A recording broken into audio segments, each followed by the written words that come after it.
In a world where innocence should be cherished, the unthinkable occurred. The 8-year-old Sandra Cantu's life was cut short on March 27, 2009. The culprit behind this tragic incident was Melissa Huckaby, a 28-year-old Sunday school teacher who shocked the nation with her involvement in Sandra's killing. From incriminating notes to disturbing evidence found in Melissa's possession, each revelation painted a harrowing picture of deceit and betrayal. In the small town of Tracy, California, a shocking event unfolded on March 27, 2009, when 8-year-old Sandra Cantu vanished without a trace. The community was gripped by fear and uncertainty as the search for the missing girl intensified. When the horrific truth emerged, the town was shaken to its core. Sandra had been drugged, violated, and ultimately murdered by Melissa Huckaby, a fate that no innocent child should ever endure. Adding to the chilling nature of the crime, Sandra's lifeless body was discovered concealed within a black suitcase, a grim and haunting detail that further intensified the shock and horror felt by the community. The news of her tragic fate left everyone in a state of disbelief as they struggled to come to terms with the loss of an innocent life. As the investigation unfolded, a web of deceit and secrets began to surface, exposing a shocking reality that would leave everyone stunned. Sandra Cantu was born on the 8th of March 2001 in Tracy, San Joaquin County. Later, she was moved to Orchard Estates Mobile Home Park in Tracy, California, alongside her mother, grandparents, and 3 older siblings. She lived with her mother, Maria Chavez, and 3 older siblings, Miranda, Simone, and Thomas. Even though Sandra's parents, Maria and Daniel, had been apart for a long time, the kids maintained frequent phone conversations with their father and maintained a positive relationship with him. Sandra loved to play with her friends in the neighborhood and made new friends easily. She had a lot of energy and was always eager to start conversation with anyone, including adults. Her beautiful smile and positive attitude made her a favorite among her peers and the adults who knew her. But little did she know that fate had something else planned for her. Sandra was a second-grade student at Melville S. Jacobson Elementary School. On March 27, 2009, around 2 p.m., 8-year-old Sandra returned home from school and was eager to share her day with her family. Later, she went to play with her friends outside. All the kids in the neighborhood were usually outside playing. Maria, Sandra's mother, usually let her play outside, calling her back for dinner each day. Sandra changed into her favorite Hello Kitty top and black leggings, hugged her mother, and ran out to join her friends. As dinner time approached at 7 p.m., Sandra still hadn't returned home. This was when Maria started to feel anxious. She decided to call some of Sandra's friends to see if she was with them. Maria got increasingly worried, sat in her car, and started driving around the neighborhood, asking everyone she saw if they'd caught a glimpse of Sandra recently. To her shock, no one had seen the little girl for hours. So at 7:53 p.m., Maria made an urgent call to 911 for help. Well, I have a missing daughter. Okay, how old is she? She's 8. When's the last time you saw her? Oh, it was about 3. She told me she was going over to this one girl to play, and she hasn't been home. And I went looking all over. When Maria reported her daughter missing, the Tracy Police Department quickly arrived at the mobile home park. They started searching the neighborhood, asking Maria about what Sandra was wearing when she was last seen. Maria mentioned that Sandra had on a pink Hello Kitty shirt, black leggings, and Hannah Montana flip-flops. The police officers went from house to house, talking to neighbors to see if anyone had seen Sandra or noticed anything strange in the area. They even showed Sandra's picture to everyone. The officers were thorough in their efforts, making sure to cover all bases and gather as much information as possible from the community. Their dedication to finding Sandra and uncovering any potential leads was evident in their systematic approach to questioning neighbors and sharing Sandra's images in the hope of bringing her home safely. But unfortunately, the police did not find any trace on March 27th. So the next day, on March 28th, the police sought assistance from the FBI, initiating a search effort that involved cadaver dogs, helicopters, and a large number of volunteers dedicated to finding the missing 8-year-old. Detectives then also showed the photos of Sandra to everyone around, hoping for any leads. But unfortunately, no one had any information about her whereabouts. The search for the missing girl was a harrowing time for the Tracy community. Dozens of local volunteers joined forces with 230 professional search and rescue personnel from 16 different agencies to scour the town for any signs of her. The U.S. Coast Guard went a step further, mobilizing a C-13 military plane equipped with cutting-edge cameras to assist in the aerial search over Tracy. Soon, Sandra's disappearance was all over the news channels. Initially, authorities set a $2,000 reward for anyone who could provide information that might aid in locating Sandra or uncover clues about her disappearance. The amount swiftly increased to $30,000 as Sandra's case captured significant media coverage. A missing 8-year-old Tracy girl, it continues this morning. Investigators say Sandra Cantu walked away from her home at the Orchard Estates mobile home park in Tracy. KCRA3 Sherikina Shams live in Tracy where the search continues right now. Well, good morning. Behind me is the Orchard Estates mobile home park. You can see Tracy police are stationed out here, and we've watched this morning as they've stopped and questioned people driving out of the mobile home park to get their day started today. Now, this is part of the police investigation unfolding in front of us. There's also what the volunteers are doing, and there's been an emotional search for the little girl. And I wish we didn't have to be here, and I wish she was at home with her family, and I hope if somebody has her, they bring her home. She needs to be home with her family and her friends and all these people that care, because we all care. That's why we're all here. And that's the voice of just one of some estimated 300 volunteers looking for the girl over the weekend. 8-year-old Sandra Cantu is Hispanic, 4 feet tall, and weighs 45 pounds with brown hair and brown eyes. So far, what we know from that surveillance tape is that it shows little Sandra Cantu leaving the mobile home park about 4 p.m. and then returning and then walking away again. So the question, where did she walk to that last time that she was being seen on that tape? And where is she today is what everybody would like to know. The investigation out here continues. Police say if you know anything, you're urged to contact Tracy. Everyone searched for her, but still no traces were found. Later, detectives checked the surveillance camera that was installed by Sandra's grandfather for security. The recordings showed Sandra leaving the house and heading towards the park to play. Upon her return, she seemed content, skipping back towards home at 4 p.m. However, instead of going inside, she made a surprise turn, walking down the street leading to one of the exits.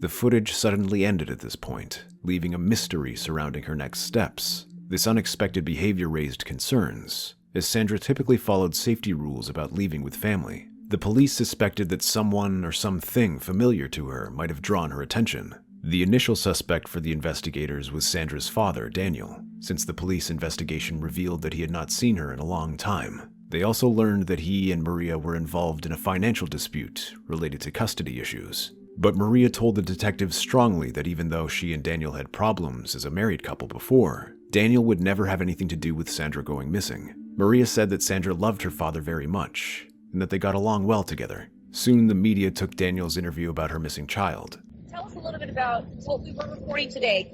This guy, Kyle, saying that you had gone to Mexico. Speak to that. What would you like me to say about it? Obviously, you're not in Mexico. I'm right here in front of you. All I know is I received a call from my sister stating that my daughter was missing Friday, and this was on a Saturday. I rushed out here. I stood for a day, and I needed to get back for my job.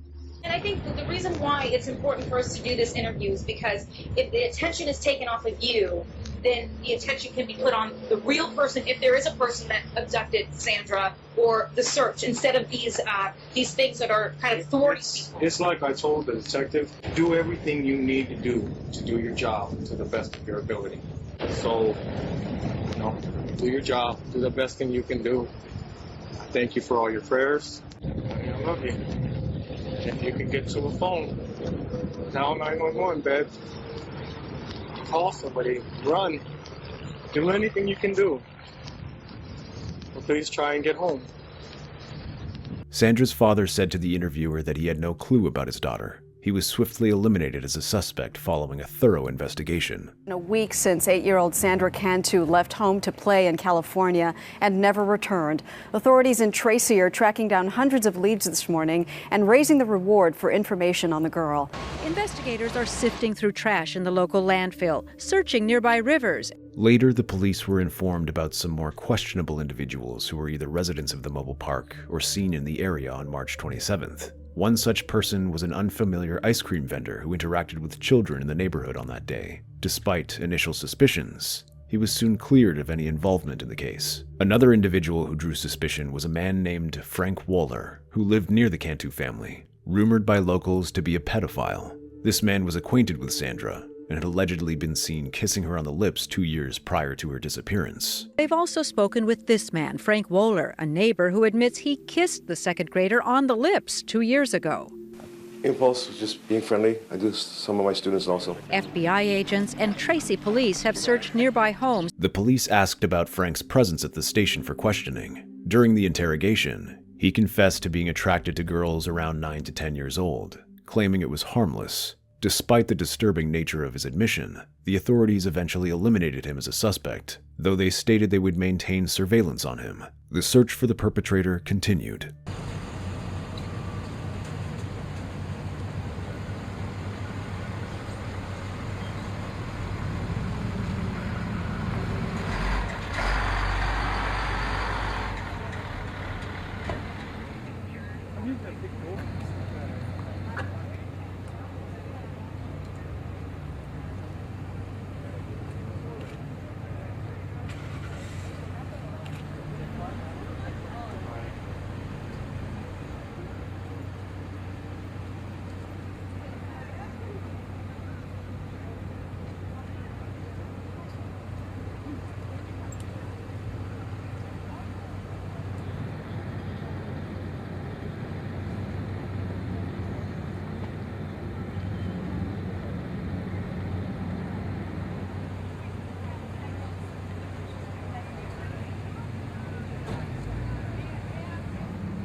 As the community held a vigil, Maria found comfort surrounded by family, investigators, and neighbors who gathered around her home to support her during this difficult time. Suddenly, something surprising happened. At 8:30 p.m., a neighbor, Melissa, rushed over to investigators in a state of shock. Living just a few miles away from Sandra's family, she had discovered a handwritten note near a mailbox. The note was so disturbing that she couldn't even catch her breath before sharing it with the officers. It contained a troubling message. Cantu locked in stolen suitcase, thrown in water, on Bachetti Road and Whitehall Road. Witness. The message was scary, but what really stood out was how strange the note looked. It had obvious spelling mistakes, like someone was trying to hide who wrote it. So many questions were going through everyone's minds. Was it even real, or was it made to confuse the investigation? The discovery of the note left everyone with more questions than answers. Before moving further, the investigators needed Melissa to come in and give her statement.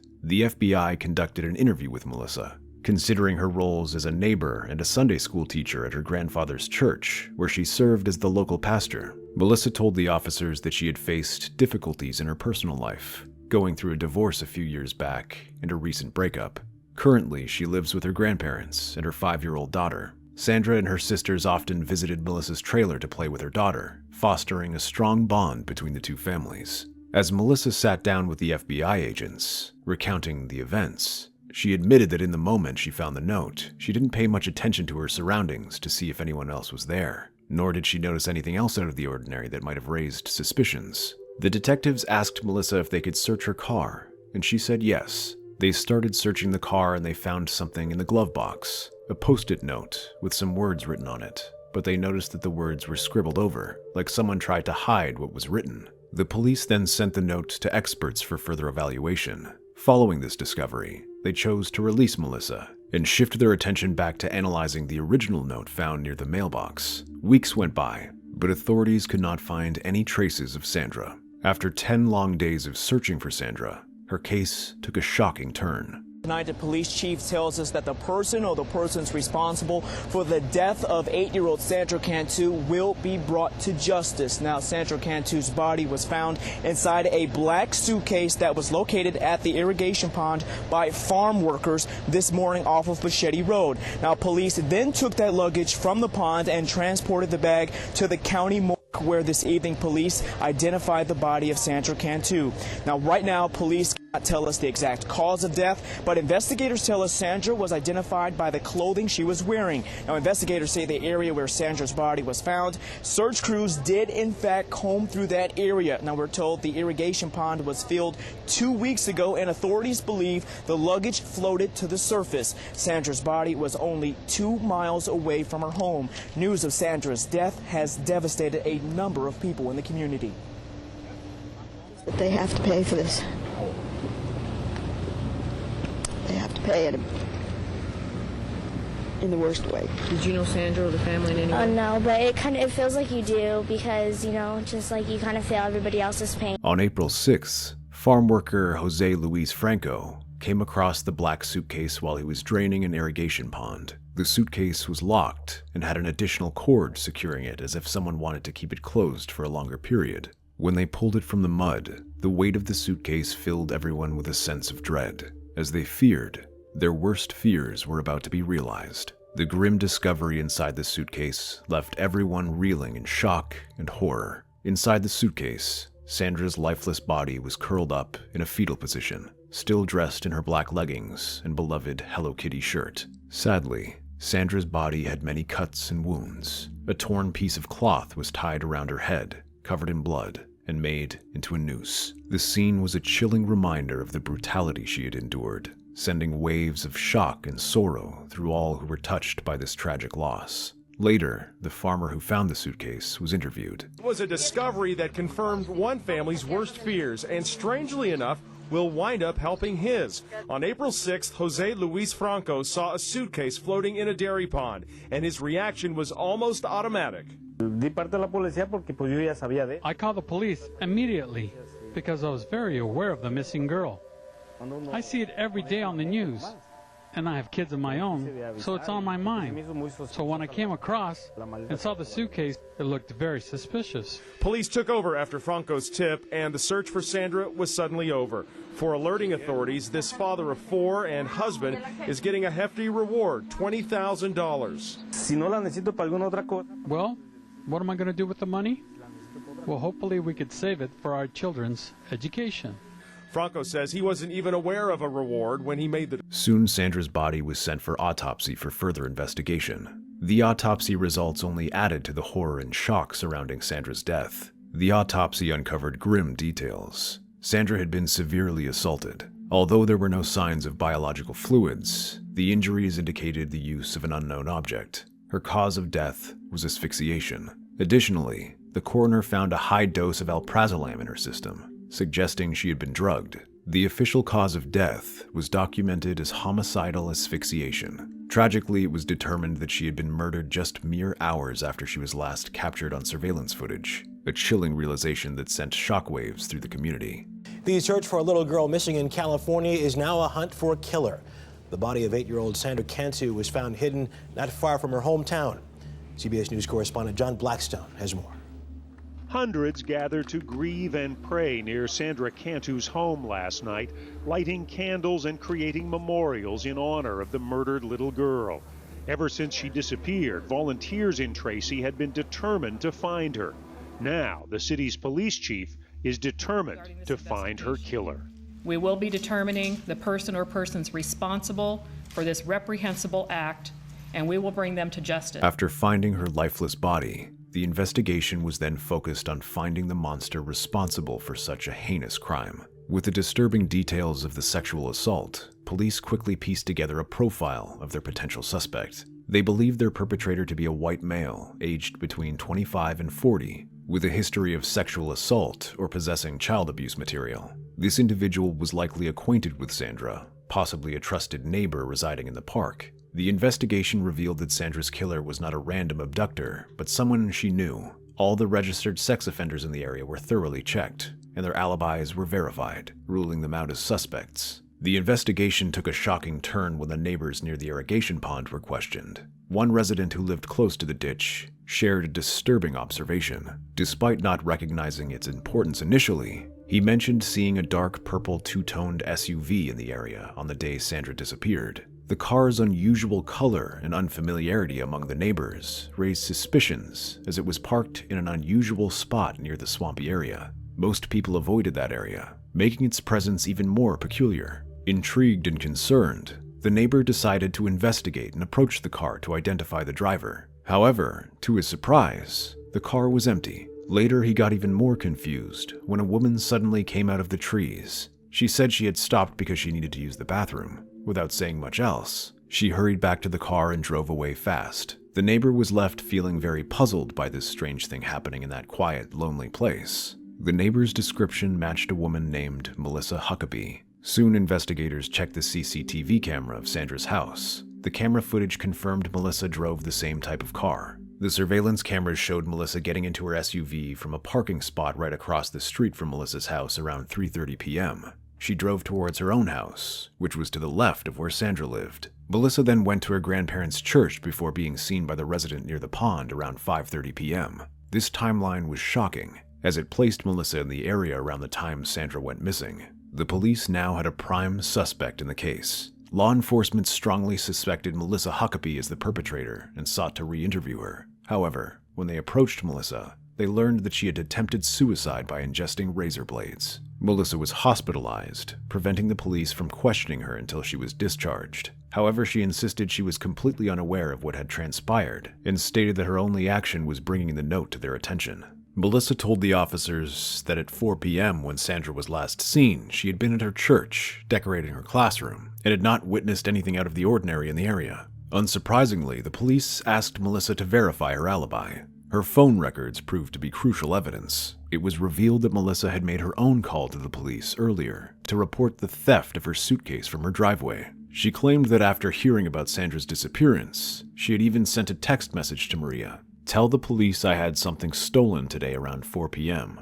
I don't know if that makes a difference or not." The stolen suitcase played a crucial role in the investigation, as the black Eddie Bauer suitcase that contained Sandra matched the one Melissa had reported missing. Adding to the significance, the note Melissa found didn't just mention a suitcase, but specifically referred to a stolen suitcase. Despite the substantial evidence they had gathered implicating Melissa, the authorities sought additional information. They opted to wiretap her phone and patiently waited for her release from the hospital. After 2 days, when Melissa was released from the hospital, the police were stunned to learn that she had called the Cantu family. In the conversation, Melissa invited one of Sandra's siblings to her home to play with her 5-year-old daughter. Immediately responding to her residence, the officers discovered that there were no children inside, suggesting that Melissa may have been plotting to entice another young victim into her house. In a shocking turn of events, another neighbor came forward with a disturbing story. They informed the officers that just before Sandra went missing, Melissa had taken a neighborhood child to the park without permission from their parents. Upon the 7-year-old girl's return, she exhibited signs of confusion, slurred speech, and difficulty walking.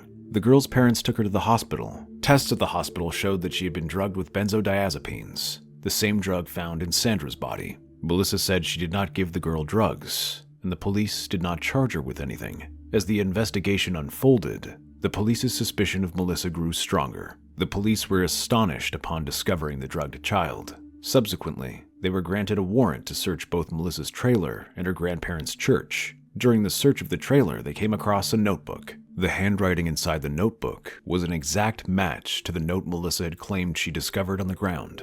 The police were stunned to uncover this crucial piece of evidence connecting Melissa to the note. Later on, the experts analyzing the post-it note found in Melissa's car's glove box made a shocking discovery. The note contained the cryptic words, Bachetti Road, Whitehall Road, and water, adding a mysterious layer to the investigation. They also found alprazolam in Melissa's purse, a drug prescribed to her, which matched what was in Sandra's body. During the search of Clover Road Baptist Church on April 6, 2009, investigators also uncovered a rolling pin stained with blood that was later determined to contain genetic material matching Sandra's DNA profile. To their horror, the investigators also found that one of the window blinds in the church was lacking a draw cord. Subsequently, the cord utilized to secure the Eddie Bauer suitcase was identified as matching the cord found on the remaining church blinds. This alarming discovery intensified suspicions against Melissa in the terrible crime, shocking both the authorities and the community with disbelief and horror. So, on April 10, 2009, Melissa Huckaby was taken into custody 5 hours after she willingly drove to the police department for questioning. Nothing we have done and nothing we can say will ever return Sandra to her family and to the community.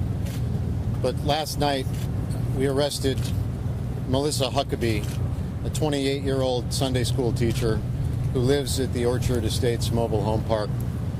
And she has been booked into San Joaquin County Jail on suspicion of kidnapping and murder of Sandra Cantu.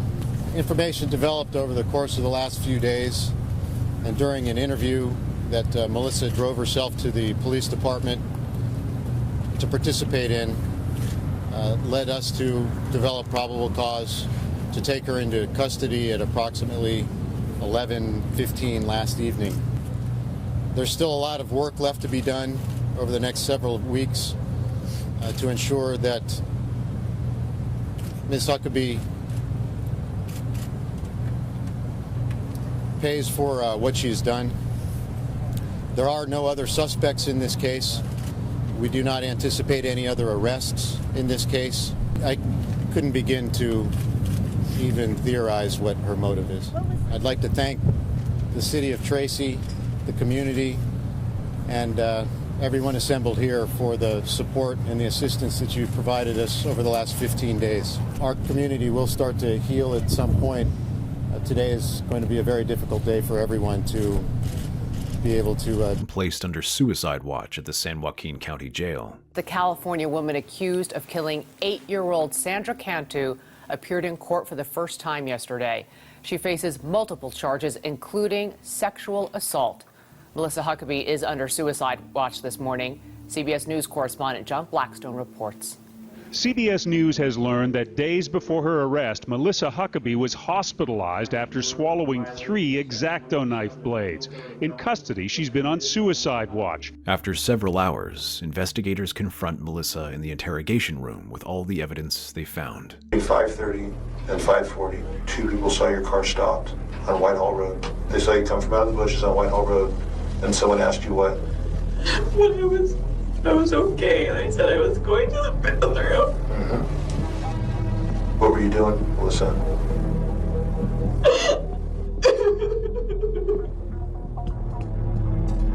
It was an accident.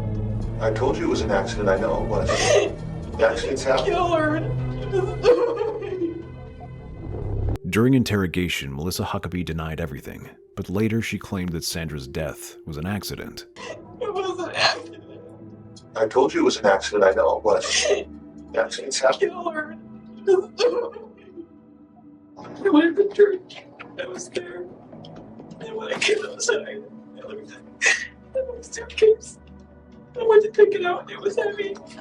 And she was in there. She wasn't breathing or anything. What did she look like? She looked pale. And I killed her. I thought that she was dead. And I panicked. So what happened? I tried to wake her up and she wouldn't wake up. And I didn't know what else to do. She eventually confessed that she encouraged Sandra to get into the suitcase while playing a game with her own daughter. Melissa admitted to zipping Sandra inside the suitcase, but then forgot about her until it was too late. When Melissa finally returned to the suitcase, she found Sandra's lifeless body. Melissa claimed that she was playing a game of hide-and-seek with Sandra, suggesting that Sandra get inside the suitcase and jump out to surprise her daughter and Sandra's sister. Melissa stated that Sandra agreed to the plan. After zipping up the suitcase, Melissa said she forgot the child was inside. It wasn't until she arrived at the church that she remembered and unzipped the case, only to find Sandra appearing lifeless. She said she attempted CPR in a panic and also took a small wet towel to cool Sandra's forehead. Overwhelmed with the situation, she admitted she didn't know what to do. Later, she decided to dump the suitcase containing Sandra's body into a nearby pond. But investigators knew she was telling a big lie. When police further investigated Melissa's personal life, they came to know that she had a troubled past with criminal activities, depression, and other mental health issues. Melissa's legal troubles were well documented. Court records showed she pleaded no contest on January 9th to felony second-degree commercial burglary and misdemeanor property theft charges. A criminal complaint further detailed her history, including a 2006 property theft conviction that led to jail time in Los Angeles County. In November 2008, she was accused of attempting to steal from a store. The complaint noted she was on probation in San Joaquin County and had a court date scheduled. Additionally, Melissa had filed for bankruptcy in 2003, citing credit card debt and medical expenses. Investigators also interviewed Melissa's father, Brian Lawless. He said that his daughter faced ongoing battles with depression and encountered challenges in finding her path after completing her education. Later, the investigators interviewed Melissa's ex-husband, John Huckaby. He said she did suffer from depression. She did have issues with her self-persona, who she saw herself. Despite Melissa's ongoing struggles with depression, her husband described her as generally carefree and not prone to violent behavior. He told investigators they got married in August 2003 while Melissa was 5 months pregnant. Their marriage faced difficulties, leading to a separation in August 2004 and a divorce finalized in September 2005. As a result, Melissa was granted full custody of their daughter, who is now 5 years old. He said he was shocked when he knew how his ex-wife Melissa killed a little girl. He said, "My initial reaction was shock and complete disbelief," John Huckaby said. "It's not something you want to think anyone is capable of doing, let alone someone that you knew, and that's a mother of your child." He said when they initially separated, Melissa moved to Southern California to live with her parents, which greatly limited opportunities to see his daughter. He even said during a past custody battle, Melissa made accusations against him, claiming he was guilty of alcohol abuse and domestic violence, allegations Johnny strongly refuted. Johnny Huckaby, who had been out of touch with his ex-wife for over 3 years, was now seeking custody of their daughter. He had started a new family, remarrying and having 2 more children.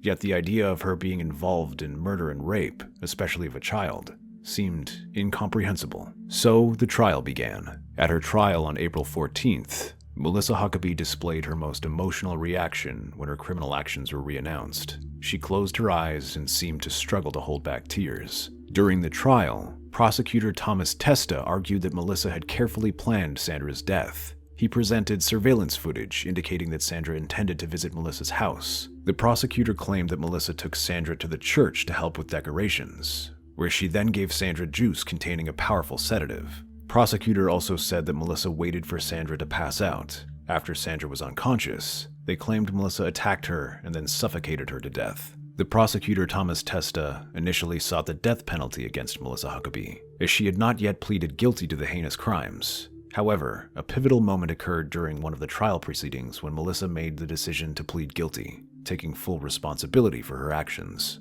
During the trial, Judge Linda Lothus of San Joaquin County Superior Court questioned Melissa Huckaby, asking if she had discussed the matter with her lawyers and if she was resolute in her decision to plead guilty, giving up her right to a jury trial. Melissa answered yes. As Judge Lothus concluded her questioning of Melissa Huckaby, prosecutor Thomas Testa expressed concerns about Melissa's mental state. He pointed out that Melissa's behavior in prison, including an incident where she attempted to harm herself, was unusual and raised questions about her ability to make rational decisions. Testa even said, "She appears extremely coherent today, but I just worry down the road." Prosecutor Thomas Testa seemed concerned that Melissa Huckaby might reconsider her decision to plead guilty. Lothus then told Testa, "She appears fine to me," but he still proceeded to ask Melissa if she comprehended the situation. As the legal proceedings continued, Melissa Huckaby's decision to plead guilty was a significant moment in the case. Her admission of guilt brought some closure to the Cantu family, sparing them from a lengthy trial.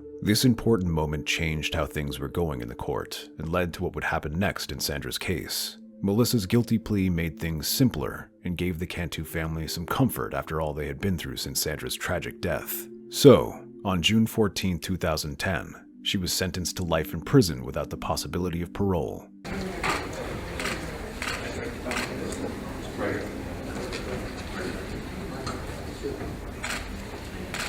May sit, come to order. Department 30, and intentionally, with malice aforethought, murder Sandra Cantu, a human being. There are 3 special circumstances alleged. In the first special circumstance, it is further alleged that the murder of Sandra Cantu was committed by defendant Melissa Huckaby while the said defendant was engaged in the commission of the crime of kidnapping in violation of Penal Code Sections 207 and 209. In the second alleged special circumstance, it is further alleged that the murder of Sandra Cantu was committed by Melissa Huckaby while the said defendant was engaged in the commission, attempted commission, or immediate flight after the commission or attempted commission of the crime of performance of lewd and lascivious acts upon the person of a child under the age of 14 in violation of Penal Code Section 288 within the meaning of Penal Code Section 190.2, parentheses A, parentheses 17, parentheses E. In the third special circumstance, it is further alleged that the murder of Sandra Cantu was committed by Melissa Huckaby while said defendant was engaged in the commission, attempted commission, or immediate flight after the commission or attempted commission of the crime of rape by instrument in violation of Penal Code Section 289 within the meaning of Penal Code Section 190.2A17K. It is also put on notice that the evidence presented at the preliminary hearing will also be used for any violation of probation and a request for discovery. Melissa Huckaby faced charges for the murder of Sandra Cantu, Additional charges were filed regarding the drugging of a 7-year-old girl, but this was later dropped as part of a plea deal. To avoid the death penalty, Melissa pleaded guilty to the first-degree murder and kidnapping of Sandra Cantu. Her crime against a Tracy girl shocked the nation, and this morning we will find out the punishment for the murder of Sandra Cantu. Good morning, I'm Deirdre Fitzpatrick. And I am Teo Torres. There are actually 2 hearings in the Sandra Cantu murder case today. So the first one is the sentencing for Melissa Huckaby, and then the judge will decide whether or not to lift the gag order. KCR3's Leticia Rodaz joining us now live outside the San Joaquin County Courthouse in Stockton. Good morning, Deirdre and Teo. I can tell you it's going to be a very busy day here at the San Joaquin County Courthouse. In just about 3 hours, Melissa Huckaby will face a judge and will formally be sentenced for the murder and kidnapping of little Sandra Cantu. And I can tell you that the community, as well as the victim's family, is very anxious for these proceedings to finally come to an end. It was last month that Melissa Huckaby pleaded guilty and will likely spend the rest of her life in prison without the possibility of parole. Huckaby's rape charge was dropped, and her guilty plea means that she escaped the death penalty. During her sentencing, Melissa expressed her confusion about her own actions. Speaking directly to Sandra's mother, she admitted that she was unaware how to interpret her behavior. She said, "I wish that I could give you an explanation for what happened. I still cannot understand why I did what I did." After hearing sentencing, she also made this statement. Words cannot convey how badly I feel for the things I have caused you. It is not enough that I say I'm sorry, but that is all I can do. From the day Sandra has died, I've had to live with the consequences of what I've done. For the rest of my life, I'm going to have to live with this. I feel responsibility for her death. Not a day, not an hour. This is what Sandra's father said after the sentencing.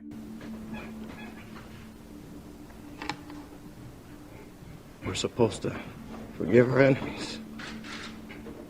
But I don't even know what to consider her, to be honest with you.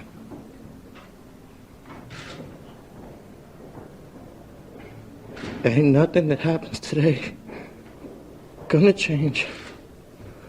Ain't nothing gonna change life.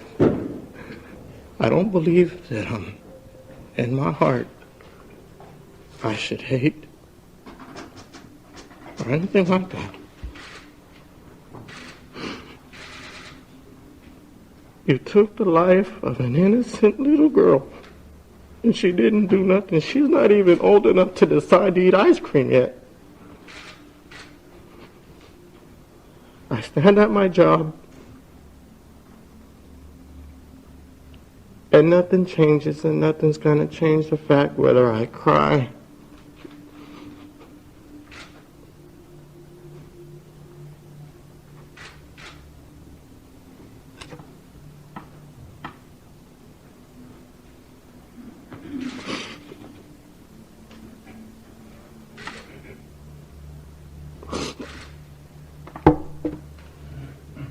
On April 16, 2009, Sandra's friends and family gathered to lay her to rest in a small pink casket. The community's love and grief were palpable, as over 600 people attended her funeral to say their final goodbyes. The tragedy of Cantu's death deeply impacted Tracy. To honor her memory, volunteers planted a tree and built a new playground at Jacobson Elementary School. One of her cousins, Janet Anderson, also started an annual celebration on Cantu's birthday called Tracy Celebrates Children. Over the years, hundreds of local kids have participated in this event, getting fingerprinted and photographed to aid rescuers if another child goes missing. The reasons behind Sandra's tragic death are hard to understand. However, the prosecutors believe that Melissa had planned everything because she wanted to harm Sandra deliberately. Melissa Huckaby never shared why she did what she did, leaving investigators puzzled. The documents also provided insight into a woman who has struggled with depression, a difficult history, and a habit of self-harm.